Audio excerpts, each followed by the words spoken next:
老公和同事不同呼噜声，最后一个是很危险的哦。第一，刘教士，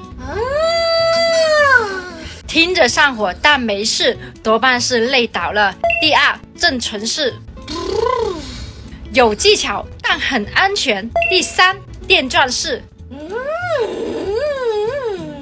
烦人但也没啥事。第四，蚊子式，想打他但是也很安全。第五，卡痰式，听着憋得慌但还是没事。第六，断气式，